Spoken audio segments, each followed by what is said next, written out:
Hi friends, ಎಲ್ಲರಿಗೂ ನಮಸ್ಕಾರ. ಈ ವರ್ಷದ ಮಹಾಶಿವರಾತ್ರಿ ಆಚರಣೆಯ ಪ್ರಯುಕ್ತ ನಮ್ಮ ಮನೆಯಲ್ಲಿ ನಮ್ಮ ಮುದ್ದು ಮಕ್ಕಳಾದ ನಮಿತಾ ಮತ್ತು ಕಿಶನ್ ಶಾಸ್ತ್ರಿಯವರ ಒಟ್ಟಿಗೆ ಇಷ್ಟಲಿಂಗ ಪೂಜೆ ಹಾಗೂ ಗಂಗಾಭಿಷೇಕ, ಕ್ಷೀರಾಭಿಷೇಕಗಳನ್ನು ಮಾಡುತ್ತಾ ಮಹಾಶಿವರಾತ್ರಿಯನ್ನು ಆಚರಿಸಿದಂತಹ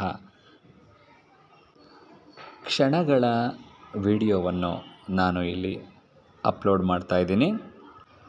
ಬೆಳೆಯುವ ಸಿರಿ ಮೊಳಕೆಯಲ್ಲಿ ಎಂಬಂತೆ ಮಕ್ಕಳಿಗೆ ಚಿಕ್ಕ ವಯಸ್ಸಿನಿಂದ ಸಂಸ್ಕಾರದ ವಿಧಿವಿಧಾನಗಳನ್ನು, ಪಾಠಗಳನ್ನು ಹೇಳಿಕೊಳ್ಳುತ್ತಾ ಬಂದರೆ ಅವರ ಭವಿಷ್ಯ ಉಜ್ವಲವಾಗುವುದರಲ್ಲಿ ಸಂದೇಹವಿಲ್ಲ ಸ್ನೇಹಿತರೆ. ಹಾಗೂ ಪರಶಿವನ ಆಶೀರ್ವಾದ ಸಕಲರಿಗೂ ದೊರೆಯಲಿ ಎಂದು ಈ ಮೂಲಕ ಮಹಾದೇವನ ಆಶೀರ್ವಾದ ಸಕಲರಿಗೂ ದೊರೆಯಲಿ. ಶುಭ ದಿನ.